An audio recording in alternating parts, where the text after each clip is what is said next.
الحمد لله نحمده ونستعينه ونستغفره ونؤمن به ونتوكل عليه ونعوذ بالله من شرور أنفسنا ومن سيئات أعمالنا من يهده الله فلا مضل له ومن يضلل فلا هادي له ونشهد أن لا إله إلا الله وحده لا شريك له ونشهد أن محمدا عبده ورسوله. أعوذ بالله من الشيطان الرجيم. إنا نحن نزلنا الذكر وإنا له لحافظون. وقال رسول الله صلى الله عليه وسلم خيركم من تعلم القرآن وعلمه.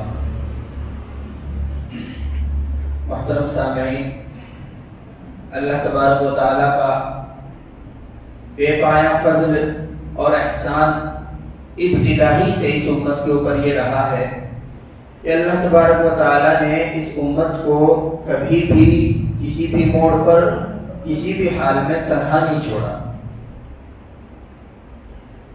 ہر قدم پر ہر مسئلے میں اس کی رہنمائی کی. عصری تقاضوں کے پیش نظر، احکامات کے پیش نظر ہر طرح کی سہولیات اس کو فراہم کی.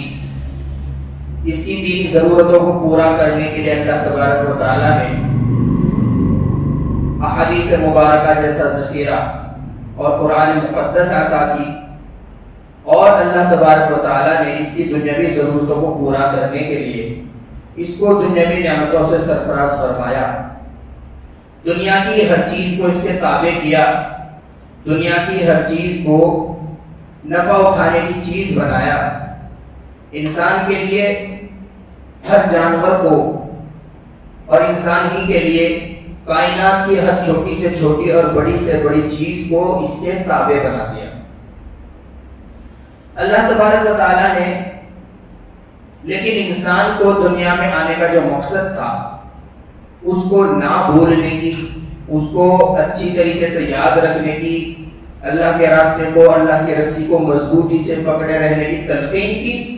اور نہ ہی کہ صرف تلقین کی بلکہ قیامت تک کے لیے ان نصائح کو، ان احکامات کو، ان مسائل کو، ان حکم کو اور ان مباحث کو قرآن مقدس جیسی کتاب میں قیامت تک کے لیے محفوظ کر دیا. اسی لیے اللہ تبارک و تعالیٰ نے فرمایا انا نحن نزلنا الذکر وانا لہ لحافظون، کہ ہم ہی نے قرآن کو نازل کیا اور ہم ہی اس کی حفاظت کرنے والے ہیں. ذکر سے مراد یہاں پر قرآن پاک ہے. اللہ تبارک و تعالیٰ نے جس طرح کلام پاک کی حفاظت کا ذمہ لیا ہے، اس سے پہلی آسمانی کتابوں کی حفاظت کی ذمہ داری اس انداز میں نہیں لی. اسی لیے آپ نے دیکھا ہوگا کہ تورات میں کتنی زیادہ تحریف ہوئی، انجیل میں کتنی زیادہ تحریف ہوئی، اور اسی طرح زبور میں کتنی زیادہ تحریف ہوئی.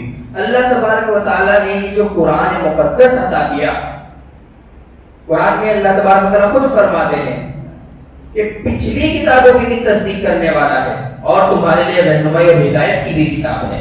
تو توریت، زبور اور انجیل، ان کے جو احکامات تھے وہ بھی کہیں نہ کہیں کلام پاک میں مکمل طریقے پر مذکور ہیں. تو اللہ تبارک و تعالیٰ نے اس امت کو جو قرآن دیا، جو ہدایت کی کتاب دی، یہ کس لیے دی؟ بندوں کی ہدایت کے لیے. خود اللہ تبارک و تعالیٰ نے کلام پاک کی سب سے پہلی آیت میں قرآن کے نازل کرنے کا ہی مقصد بتایا. الف لام میم ذالک الکتاب لا ریب فیہ ھدی للمتقین. یہ جو کتاب ہے اس میں کوئی ڈاؤٹ نہیں.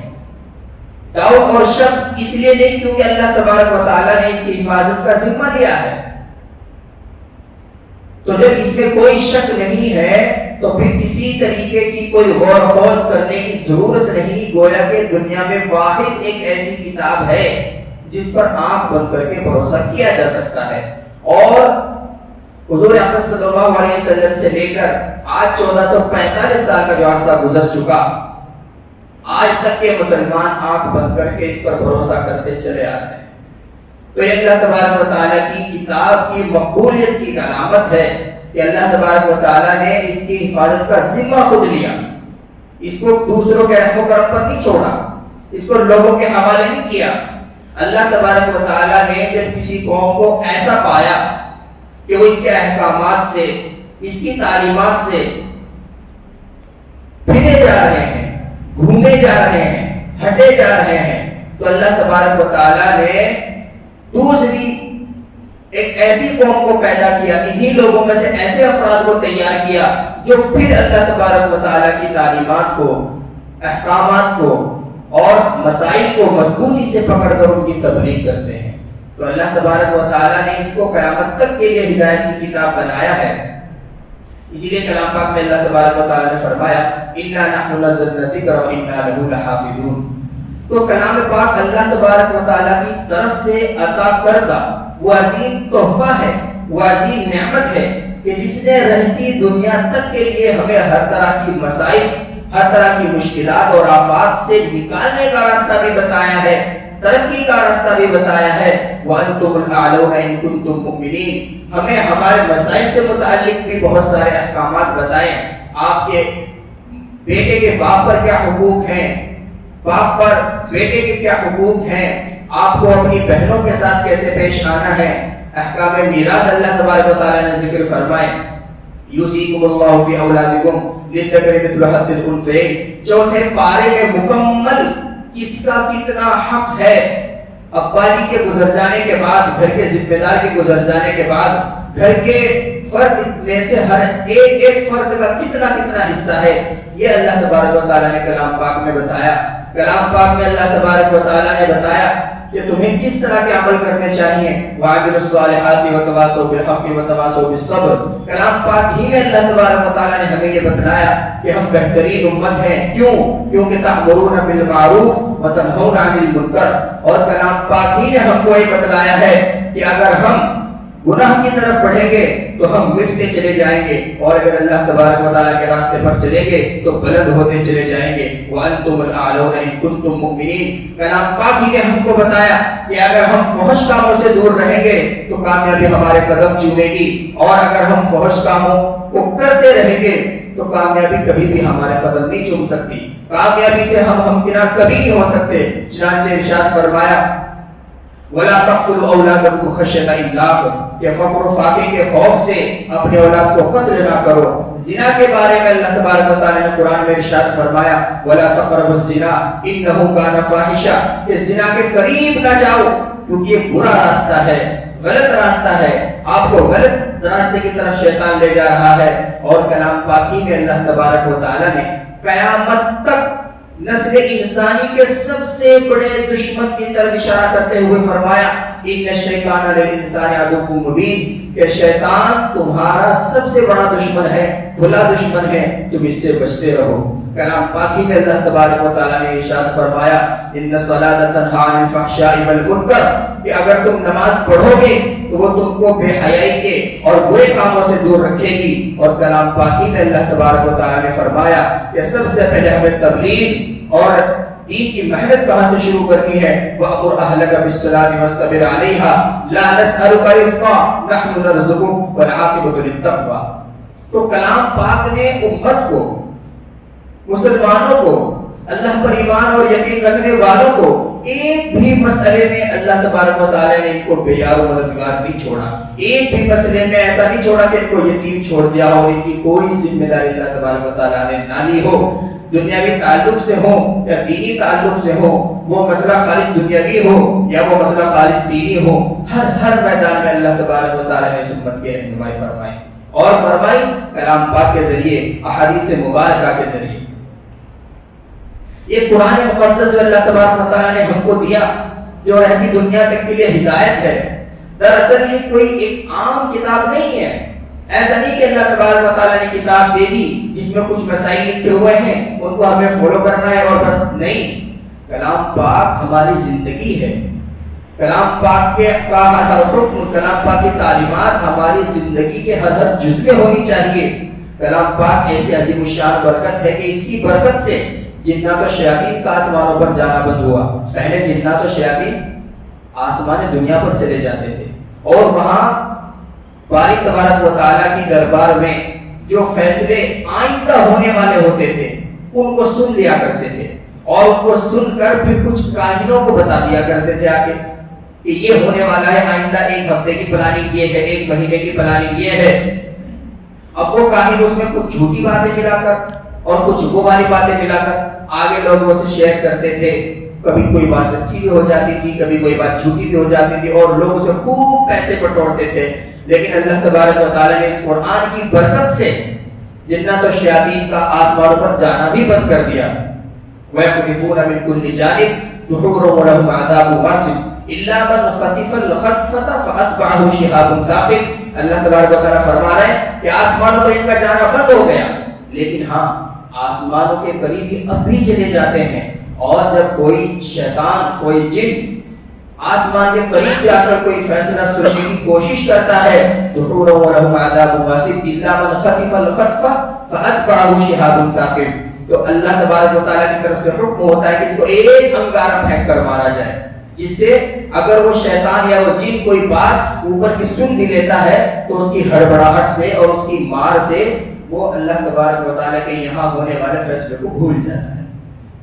تو اس قرآن کی برکت سے اللہ تبارک و تعالیٰ نے کلام پاک میں ارشاد فرمایا وَأَنْتُمُ الْأَعْلَوْنَ إِن كُنتُم مُؤْمِنِينَ کہ اگر مضبوطی سے کلام پاک کی تعلیمات کو پکڑے رہو گے تو سربلندی تمہارے قدم چومے گی، اور اگر تم کلام پاک کی تعلیمات کو چھوڑو گے تو عزت و رفعت کے آسمان سے ذلت و پستی کے ایسے غار میں گرا دیے جاؤ گے جہاں سے پھر دوبارہ نہیں اٹھ سکتے۔ تو اللہ تبارک و تعالیٰ نے کلام پاک میں اپنے ہر حکم کی وضاحت اچھی طرح کر دی ہے۔ الف لام را کتاب احکمت آیاتہ ثم فصلت من لدن حکیم خبیر کہ اللہ تبارک و تعالیٰ نے یہ جو کتاب آپ کو دی ہے اس میں ہر حکم کی، ہر مسئلے کی وضاحت کر دی گئی ہے، تفصیل سے بیان کر دیا ہے۔ کچھ آیتیں دوسری آیتوں کے ایکسپلینیشن ہیں اور کچھ آیتیں دیگر آیت کے ایکسپلینیشن ہیں، اور اگر کسی آیت کی وضاحت خود آیت میں نہیں آ پائی تو اللہ تبارک و تعالیٰ نے اپنے رسول کی زبانی ہم تک پہنچوا دی کہ اس آیت کا یہ مطلب ہے، اس آیت کا یہ مطلب ہے۔ صحابہ کرام رضوان اللہ تعالیٰ علیہ مجمعین نے کلام پاک کو اپنے سینوں میں، اپنی زندگی میں، اپنے دل و دماغ میں اس طرح سے محفوظ کر لیا تھا کہ ان کی پوری زندگی اگر دیکھی جائے تو کلام پاک کی تعلیمات، احادیث نبویہ کی تعلیمات کے ارد گرد گھومتی، ایک بھی ان کا عمل قرآن کے حکم کے خلاف یا کسی بھی حدیث کے خلاف نہیں جاتا۔ کلام پاک سے انسیت کا یہ حال تھا کہ ایک غزوے سے واپسی کے موقع پر رات کو کہیں جنگل میں ٹھہرنا پڑ گیا۔ حضور اقدس صلی اللہ علیہ وسلم نے ایک انصاری صحابی کو اور ایک مہاجر صحابی کو رات کو پہرے کے لیے کھڑا کر دیا کہ آپ دونوں پہرا دیں گے اور پورا قافلہ آرام سے سوئے گا۔ تو اب دونوں نے مشورہ کیا کہ آدھی رات آپ سو جائیں، میں جاگ لیتا ہوں، آدھی رات میں سو جاؤں گا، آپ جاگ لیں۔ اب جن کا پہلی نمبر آیا جاگنے کا وہ نماز کی نیت باندھ کر کھڑے ہو گئے اور انہوں نے سورہ کہف کی تلاوت شروع کر دی۔ ادھر سے دشمنوں کا قافلہ گزرا، دیکھا کہ کوئی آدمی کھڑا ہے، تیر سے حملہ کیا اور وہ تیر ان کو آ کر لگا اور مجال کے ان کے قدم میں کسی طرح کی کوئی جنبش آئی ہو، برابر کلام پاک کی تلاوت کرتے رہے اور تیر آ کر لگتے رہے۔ جب خون خرابہ زیادہ ہونے لگا تو جلدی سے انہوں نے سلام پھیر کر اپنے ساتھی کو بیدار کیا۔ انہوں نے کہا کہ ارے آپ مجھے اطلاع نہیں کر سکتے تھے کیا؟ کہنے لگے کہ میں نے کلام پاک کی وہ سورت شروع کی تھی جس کو سورہ کہف کے نام سے جانتے ہیں، اور مجھے یہ اچھا نہیں لگا کہ میں کلام پاک کی اس سورت کو مکمل ہونے سے پہلے ختم کر ڈالوں، نماز کو اس سے پہلے ہی چھوڑ دوں۔ پھر مجھے یہ خیال آیا کہ نبی اکرم صلی اللہ علیہ وسلم نے جس مقصد کے لیے ہمیں یہاں پر مقرر کیا ہے وہی مقصد فوت ہو جائے گا اگر ہم نے جلدی سے کام نہ لیا، تو پھر میں نے جلدی سے سورت مکمل کیے بغیر سلام پھیر دیا۔ تو کلام پاک سے شغف کا یہ حال تھا۔ نبی کریم صلی اللہ علیہ وسلم کی مجلس سے جانے کا نام نہیں لیتے تھے۔ حضرت ابو ہریرہ رضی اللہ تعالیٰ عنہ سے ارشاد فرمایا، حضور اقدس صلی اللہ علیہ وسلم نے، ابو ہریرہ کچھ کر بھی لیا کرو، کہیں باہر بھی گھوم آیا کرو۔ تو اٹھے حضور صلی اللہ علیہ وسلم کے پاس سے اور سکون کا چکر لگایا، پھر آ کر بیٹھ گئے۔ کہنے لگے کہ گھوم آئے، کہنے لگے آپ کے علاوہ کچھ نظر ہی نہیں آتا، کہاں جائیں یا رسول اللہ، کہاں جائیں آپ کو چھوڑ کر؟ یہ مجلس ایسی نورانی مجلس ہوتی ہے کہ اس کی تعلیمات کو چھوڑ کر ہم کہاں جائیں؟ دنیا کے مسائل میں، دنیا کی مشکلات میں ہم باہر دنیا کی دولت تو حاصل کر سکتے ہیں، لیکن اگر یہاں پر کوئی مسئلہ ہم سے چھوٹ گیا تو وہ اس طریقے سے ہم کو، اس نورانیت کے ساتھ ہم کو نہیں ملے گا جس نورانیت کے ساتھ آپ کی زبان سے ہمیں سننے کو ملتا ہے۔ تو صحابہ کرام رضوان اللہ علیہم اجمعین اتنے زیادہ مشتاق قرآنی آیت کے رہتے تھے، جیسے ہی نازل ہوتی اس کو ہاتھوں لیا کرتے تھے۔ حضور اقدس صلی اللہ علیہ وسلم ان کی تعلیمات دینے کے بعد، ان کی وضاحت کرنے کے بعد ان آیات کو لکھوا بھی دیا کرتے تھے، اور پھر صحابہ کرام رضوان اللہ علیہم اجمعین کا عمل ان آیات پر اس قدر ہوتا تھا کہ کبھی زندگی میں غلطی سے بھی ان کے خلاف صحابہ کرام سے کوئی کام سرزد نہیں ہوا، کبھی زندگی میں کوئی کام۔ کلام پاک کی چوتھے پارے کی آیت ہے، لن تنالوا البر حتى تنفقوا مما تحبون، کہ بھلائی نہیں حاصل کر سکتے، نیکی نہیں پا سکتے جب تک اپنی پسندیدہ چیز کو اللہ کی راہ میں قربان نہ کر دو۔ حتى تنفقوا مما تحبون، جس کو تم پسند کرتے ہو، جس سے تمہیں محبت ہے، جب تک وہ چیز قربان نہ کر دو تو تم اللہ کی، تو تم نیکی حاصل نہیں کر سکتے۔ حضرت طلحہ، آیت نازل ہوتے ہی حضرت طلحہ سامنے آ گئے، یا رسول اللہ فلاں جگہ پہ میرے اتنے باغات ہیں، آپ گواہ رہیے، میں نے سب اللہ کے راہ میں قربان کر دیے، ٹوٹل باغ اللہ کے راہ میں قربان کر دیے، نہ آگا سوچا نہ پیچھا سوچا، بس ان کی زندگی جو تھی وہ آخرت کی طرف ان کی نظر رہتی تھی، اور یہ ان کی زندگی کا خلاصہ تھا۔ نبی اکرم صلی اللہ علیہ وسلم نے فرمایا، طلحہ آپ کا جذبہ پسند آیا، لیکن آپ ایسا کریں کہ آپ اپنے رشتہ داروں کو تقسیم کر دیں، کیونکہ اللہ کے رسول صلی اللہ علیہ وسلم نے اشارہ دیا کہ پہلے رشتہ دار اعزا و اقارب مقدم ہیں۔ آج کل ہمارے معاشرے میں زکوٰۃ دینے کے لیے، صدقہ دینے کے لیے، اور اسی طرح کسی کی مدد کرنے کے لیے باہر کے لوگوں کو تلاش کرتے ہیں، ڈھونڈتے ہیں کہ کون ہے مستحق جس کو ہم اپنی زکوٰۃ دیں، جس کو ہم صدقات نافلہ دیں، جس کی ہم مدد کر سکیں، اور اپنا سگا بھائی وہ مجبوری میں آپ کے سامنے ہاتھ نہیں پھیلا سکتا، آپ کے اعزا و اقارب جو شم کی وجہ سے آپ کو نہیں کہہ سکتے، اور آپ کے وہ دوست جو رات میں آپ کے ساتھ اٹھتے بیٹھتے ہیں لیکن ان کی حالت ایسی ہے کہ وہ آپ کے سامنے ہاتھ نہیں پھیلا سکتے، ان کو ہم بس پشت ڈال دیتے ہیں۔ تو اللہ کے رسول نے گویا کہ اشارہ اس بات کی طرف کیا کہ اگر تمہیں کچھ خرچ کرنے کا من کرتا ہے تو سب سے پہلے اپنے اعزا و اقارب رشتہ داروں، ان پہ اور برادری کے اوپر خرچ کرو۔ یہاں تک کہ اللہ کے رسول صلی اللہ علیہ وسلم نے تو یہ تک فرمایا کہ سب سے بہترین صدقہ وہ ہے جو انسان اپنے گھر والوں پر کرتا ہے، اور اعزا و اقارب پر، اپنے دوست و احباب پر صدقہ کرنے کا ڈبل صدقہ ہے، ایک تو صلہ رحمی کا اور ایک صدقہ کرنے کا ڈبل اجر ہے۔ تو اسی لیے ہم کو چاہیے کہ سب سے پہلے ہم اپنے آس پاس کے لوگوں پر نظر ڈالیں، جب ہمیں نظر آئے کہ ہمارے آس پاس کا جتنے بھی آدمی ہمارے جانکاری میں کوئی اس کے مستحق نہیں ہے، تب باہر کا رخ کریں۔ تو عرض یہ کرنا تھا کہ صحابہ کرام رضوان اللہ علیہم اجمعین کلام پاک کی تعلیمات کے سامنے سر تسلیم خم کر دیتے تھے کہ بس جو حکم ہے بس وہ حکم ہے۔ وَإِذَا سَمِعُوا مَا أُنزِلَ إِلَى الرَّسُولِ تَرَىٰ أَعْيُنَهُمْ تَفِيضُ مِنَ الدَّمْعِ مِمَّا عَرَفُوا مِنَ الْحَقِّ يَقُولُونَ رَبَّنَا آمَنَّا فَاكْتُبْنَا مَعَ الشَّاهِدِينَ، کہ جب کلام پاک سنتے تھے تو ان کی آنکھوں سے آنسو جاری ہوتے تھے، کیوں؟ کیونکہ ان کو پتہ رہتا تھا کہ یہ حق ہے، رب العالمین کی طرف سے بھیجا ہوا حق ہے، اس کو جھٹلایا نہیں جا سکتا، اس کی تکذیب نہیں کی جا سکتی، اس کو تو سینے سے لگایا جانا چاہیے۔ کلام پاک میں اس طرح کی ڈھیروں مثالیں ہیں۔ صحابہ کرام رضوان اللہ علیہم اجمعین کا تذکرہ کرتے ہوئے اللہ تبارک و تعالیٰ نے اس طرح کی بہت سارے آیتیں کلام پاک میں نازل فرمائی۔ حضور اکرم صلی اللہ علیہ وسلم کو خود حکم ہوتا تھا، صحابہ کرام کا شغوف اور محبت قرآن سے دیکھتے ہوئے خود حضور کو حکم ہوتا تھا کہ صحابہ کرام کو وقت دو، ان کے پاس بیٹھو، ان کو قرآن سکھاؤ، ان کو قرآن پڑھ کر بتاؤ۔ تو ڈھیروں کلام پاک میں اس طرح کی مثالیں ملیں گی۔ تو کلام پاک اللہ تبارک و تعالیٰ نے جو نعمت ہم کو دی ہے، یقین مانی کہ اگر ہم اس کی تعلیمات کو، اس کی تشریحات کو حضور صلی اللہ علیہ وسلم نے اپنی احادیث مبارکہ سے جن جن آیتوں کی جس طرح سے وضاحت کی ہے، نبی اکرم صلی اللہ علیہ وسلم نے جن جن باتوں کا حکم دیا ہے، اگر ہم ان پر مضبوطی سے عمل کر لیں، اللہ کی رسی کو مضبوطی سے پکڑ لیں، تو یقین مانے کہ پھر دنیا میں کوئی طاقت ایسی نہیں ہے جو ہمارا مقابلہ کر سکے۔ آج بھی اس دور میں بھی جب سر میں ہوائیں اطاعت تھی، سرسبز شجر امید کا تھا، جب سرسریسیاں چلنے لگی اس پیڑ نے پھلنا چھوڑ دیا. اللہ کی راہیں اب بھی ہیں کھلی, آثار و نشان سب قائم ہیں اللہ کے بندوں نے لیکن اس راہ پہ چلنا چھوڑ دیا. اللہ بھی وہی ہے, نبی بھی, نبی کی تعلیمات بھی, صحابہ کرام کی تعلیمات بھی سب وہی ہیں. صرف نبی نے ہم سے پردہ فرمایا لیکن تعلیمات تو بعین ہی ہم تک پہنچا کر چلے گئے.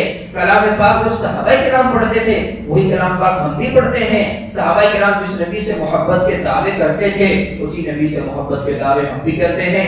صحابہ کرام جس اللہ کو مانتے تھے اس اللہ کو ہم آج بھی مانتے ہیں. نہ وہ اللہ اس وقت کمزور تھا نعوذ باللہ, نہ وہ اللہ آج کمزور ہے, اور نہ تعلیمات اس وقت جھوٹی تھی نہ تعلیمات آج جھوٹی ہیں. آج بھی اگر ہو ابراہیم سے ایمان پیدا آگ کر سکتی ہے انداز گلستان پیدا. اگر ابراہیم علیہ السلام, شاید کہتا ہے کہ اگر ابراہیم علیہ السلام جیسا ایمان ہو, یقین ہو, تو آج بھی اگر آپ آگ کے اندر کود جاتے ہیں تو آگ آپ کو جلائے گی نہیں. وہ معزز تھے زمانے میں مسلمان ہو کر اور ہم خار ہوئے تاریخ قرآن ہو کر. تو میرے بھائیو کلام پاک کی طرف تو آنا پڑے گا. جتنی جلدی آ سکتے ہیں, جتنی جلدی اپنی زندگی کو بدل سکتے ہیں اتنی جلدی کریں, ورنہ تو اللہ تبارک و تعالی وَإِن تَتَوَلَّوْا يَسْتَبْدِلْ قَوْمًا غَيْرَكُمْ ثُمَّ لَا يَكُونُوا أَمْثَالَكُمْ, کہ اگر تم سرکشی کرو گے, نافرمانی کرو گے, تو اللہ تبارک و تعالی ایک ایسی قوم لائیں گے جو تم سے بہتر ہوگی اور وہ تمہاری طرح حرکتیں بھی نہیں کریں گی. وہ مولانا اسماعیل صاحب نے اردو زبان کی کتاب میں اشعار کہے ہیں نا, نتیجہ کیوں کر اچھا ہو نہ ہو جب تک عمل اچھا نہیں بویا تخم اچھا تو کب پاؤ گے پھل اچھا. کرو مت آج کل حضرت برائی کو ابھی چھوڑو, نہیں جو کام اچھا وہ نہ آج اچھا نہ کل اچھا. برے کرتب ہے کرتے اور توقع نیک نامی کی, دماغ اچھا سنوارو تم نہیں ہے یہ خلل اچھا. جو ہو جائے خطا کوئی کہ آخر آدمی ہو تم, تو جتنا جلد ممکن ہو کرو اس کا بدل اچھا.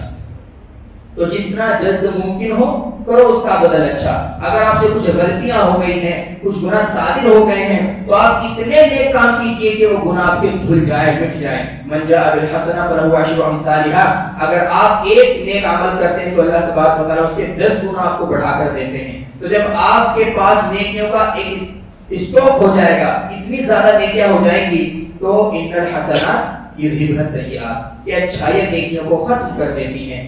تو جتنی جلدی ہو سکتا ہے ہم اللہ تبارک و تعالیٰ کے راستے کی طرف آئیں, اللہ تبارک و تعالیٰ سے لو لگائیں اور اپنا تعلق اللہ سے, اللہ کے احکامات سے, مساجد سے, مکاتب سے, مدارس سے, خانقاہوں سے جوڑیں.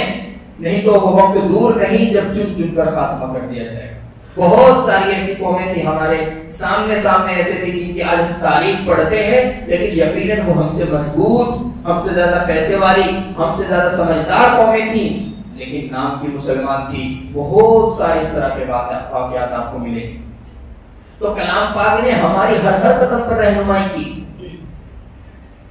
کیسے ہم کو اللہ تبارک و تعالیٰ کی طرف واپس لوٹنا ہے, کیسے ہم کو دلدل سے, کفر و شرک کی دلدل سے یا گناہوں کی دلدل سے توبہ کر کے اللہ تبارک و تعالیٰ کی طرف آتے ہیں. اللہ تبارک و تعالیٰ نے اپنے رسول کی زبانی کہلوایا, التائب من الذنب کمن لا ذنب لہ, کہ گناہوں سے توبہ کرنے والا ایسا ہے جیسا کہ اس نے گناہ کیا ہی نہیں.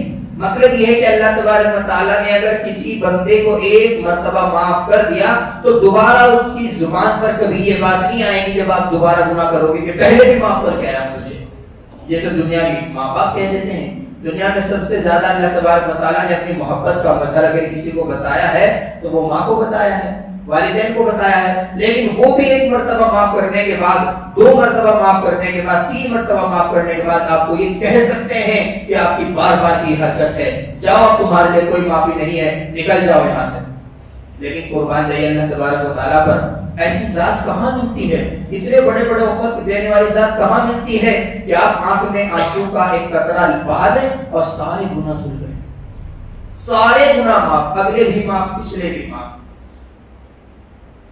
اللہ تبارک و تعالیٰ نے ارشاد فرمایا ان اللہ لا یغفر ان یشرک بہ ویغفر ما دون ذلک لمن یشاء, کہ بس شرک کی معافی نہیں ہے, اس کے علاوہ اگر زمین سے آسمان تک کے ڈھیر ہوں تمہارے گناہوں کے, اے ابن آدم, حدیث کا مفہوم ہے اگر اتنے گناہ کر کے آیا کہ تیرے گناہوں کا زمین سے آسمان تک ڈھیر لگ گیا, یا سمندروں کے جھاگ کے برابر تیرے گناہ ہیں، یا دنیا میں جتنے درخت ہیں ان کے درختوں کے پتوں کے برابر تیرے گناہ ہیں، اور تو نے ایک مرتبہ ندامت کا ایک آنسو مجھے رب کہہ کر، مجھے اپنا مان کر، مجھے بڑا سمجھ کر یا بڑا مان کر اپنے کو چھوٹا سمجھ کر آنکھ سے گرا دیا، تو تیرے تمام گناہ ایسے دھل دوں گا جیسے تو نے کبھی گناہ کیے ہی نہیں۔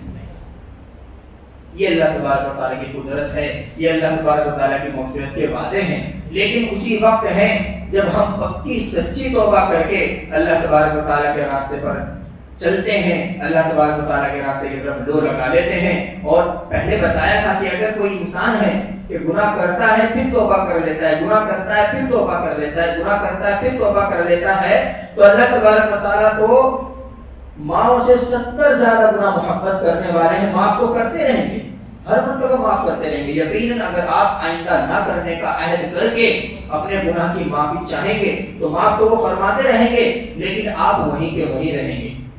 زندگی میں وہ جو رفع درجات جو ایک لفظ ہے، مشہور محاورہ ہے کہ جنت میں ہم درجات کی بلندی کی دعائیں، وہاں تک آپ نہیں پہنچ پاؤ گے۔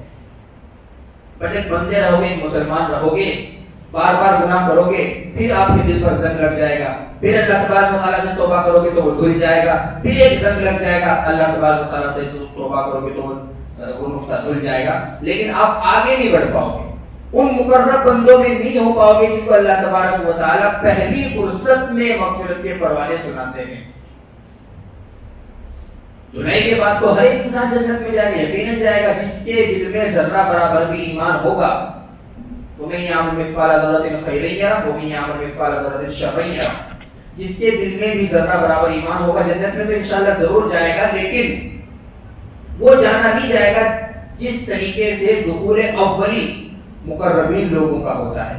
تو میرے بھائیوں، جتنا جلدی ہو سکے اللہ تبارک و تعالیٰ کی طرف لو لگاؤ، کیونکہ اس امت کو اللہ تبارک و تعالیٰ نے سب سے عظیم الشان کتاب دی، سب سے عظیم الشان نبی دیا، سب سے عظیم الشان امت سے نوازا، سب سے عظیم الشان فرشتے کے ذریعے سے آپ کو لا کر دیا، اور سب سے آسان دین، سب سے آسان دین، بہت آسان ہے۔ الدین یسر، دین میں کوئی مشکل نہیں ہے، بس دین آپ کے مزاج میں آ جائے، اور اگر دین مزاج میں نہیں ہے تب فجر کی 2 رکعات پڑھنے کے لیے بھی ہم کو ایسا لگے گا جیسے کسی نے ہم سے بہت بڑے پلاٹ کے کاغذات پر دستخط کرنے کے لیے کہہ دیا۔ لیکن جب دین زندگی میں آ جائے، دین ہمارے رگ رگ میں بس جائے، تب دین پر چلنا واقعتاً آسان ہے۔ یہ جو حدیث ہے کہ الدین یسر یقیناً 100% صحیح ہے، لیکن ان کے لیے ہے جو اللہ تبارک و تعالیٰ کے راستے پر 100% چلنے کا عزم کر لیں، ارادہ کر لیں، اور اللہ تبارک و تعالیٰ کے راہ میں آنے والی دشواریوں کو اللہ تبارک و تعالیٰ کا حکم اور اللہ تبارک و تعالیٰ کا فیصلہ کہہ کر برداشت کر لیں، صبر کر لیں۔ ان اللہ مع الصابرین، کہ اللہ تبارک و تعالیٰ صبر کرنے والوں کے ساتھ ہے۔ صابرین کی، شاکرین کے اللہ تبارک و تعالیٰ نے کلام پاک میں جگہ جگہ ایک تعریف ارشاد فرمائی۔ تو یہ مختصر باتیں ہیں، اگر عمل ہو تو مختصر باتیں بھی بہت زیادہ بن جایا کرتی ہیں، اور اگر عمل نہ ہو تو ڈھیروں ڈھیروں طویل طویل گفتگو اور 40 جلدوں میں لکھی ہوئی کتابیں اور ایک دن پر یا 2 دن پر منعقد ہونے والے سیمینار بھی ہماری اصلاح کرنے کے لیے کافی نہیں ہو سکتے۔ لیکن جب اصلاح کا، زندگی بدلنے کا ارادہ ہوتا ہے تو ایک بات اور ایک نصیحت ہی ہماری زندگی کو پورا بدل دیتی ہے۔ تو دعا کریں آج سے کہ اللہ تبارک و تعالیٰ کے بتائے ہوئے راستے پر چلنے کی بھرپور کوشش کریں گے، اور جو حکم ہمارے سامنے اللہ تبارک و تعالیٰ کے راستے میں قربانی دینے کے تعلق سے ہو، جان کی قربانی دینے کے تعلق سے ہو، مال کی قربانی کے تعلق سے ہو، تو انشاءاللہ ہم دریغ نہیں کریں گے۔ اور دین اسلام، وہ دین اسلام جس کو نبی اکرم صلی اللہ علیہ وسلم لے کر آئے تھے، اور صحابہ کرام نے اپنی بیویوں کو بیوہ کر کے اور اپنے بچوں کو یتیم کر کے ہم تک پہنچایا ہے، اس پر عمل پیرا ہونے کی مکمل کوشش کریں گے۔ اللہ تبارک و تعالیٰ آپ کو اور مجھ کو کہنے سننے سے زیادہ عمل کی توفیق بخشے۔ باقی آج جمعہ ہے، جمعے کے تعلق سے بہت پیارا وظیفہ مولانا یونس پالن پوری رحمۃ اللہ علیہ ارشاد فرماتے ہیں کہ جس نے جمعے کی نماز کے بعد، یہ جو جمعے کی نماز اب ہو رہی ہے، جمعے کی نماز کے بعد جس نے 100 مرتبہ سبحان اللہ العظیم و بحمدہ پڑھا، سبحان اللہ العظیم و بحمدہ، اور یقین مانی 100 مرتبہ پڑھنے میں میرے خیال سے 10 منٹ لگیں گے، بس زیادہ سے زیادہ۔ سبحان اللہ العظیم و بحمدہ اچھی طریقے سے اگر ہم اچھا پروناؤنس کر کے پڑھیں مزے لے کے پڑھیں تب 10 منٹ لگے گی. تو اللہ تبارک و تعالیٰ، یہ حدیث میں ہے، اللہ تبارک و تعالیٰ اس کے 1,00,000 گناہ معاف کر دیں گے. یقین مانیے اتنی زیادہ آفر دینے والی ذات آپ کو ملے گی نہیں، قسم. 1,00,000 گناہ اس کے معاف فرمائیں گے. اگر آپ کے اکاؤنٹ میں 1,00,000 گناہ ہے اور اگر 1,00,000 گناہ آپ کے نہیں ہے تو پھر وہ نیکیاں آپ کے درجات کو بلند کرنے میں شمار کر دی جائیں گی. 10-12 ہزار نیکیاں آپ کے والدین کے اکاؤنٹ میں لکھی جائیں گی اور 10-12 ہزار گناہ آپ کے والدین کے معاف کیے جائیں گے. اور یہ ورد آپ کر رہے ہیں، آپ کے والدین کو فری میں. تو زیادہ سے زیادہ کوشش کیجئے سادہ سمپل الفاظ سبحان اللہ العظیم و بحمدہ، سبحان اللہ العظیم و بحمدہ، اس کا ورد کریں. اور ہر جمعے کے بعد اگر وقت ملے، اللہ تبارک و تعالیٰ توفیق دے تو اس کا ضرور اہتمام فرمائیں. 100 مرتبہ پڑھنا ہے. اللہ تبارک و تعالیٰ